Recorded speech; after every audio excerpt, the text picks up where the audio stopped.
बाप रे बाप। चुप रहिए दीदी, का रोले बानी? जाड़ा से पहले निमने रजैया।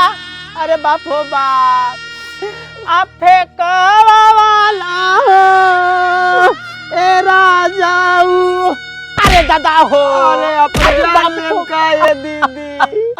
बतावा लो, एकरा पर तो पहाड़ टूट गइल है। आगे के उनको काम है, एकर लगे पैसा कौड़ी हल ही नहीं खे हैं। अरे पैसा के का टेंशन ले ले बड़ा लो, जा लो नरीनपुर से कुल सामान खरीद के लियाओ लो, कफन उफन आहू कहू।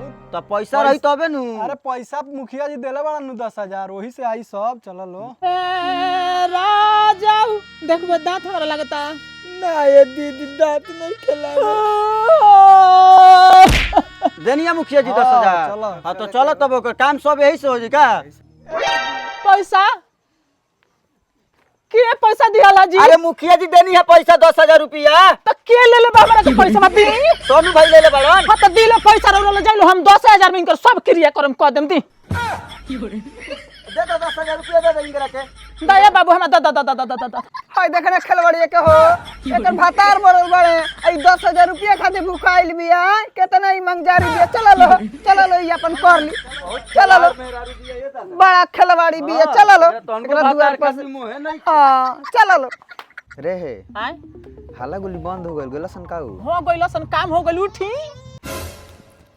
अरे सही में पुरन कर जे बिग दल बड़ी करे। इतना पागल बनी विदेशिया रजाई हम के।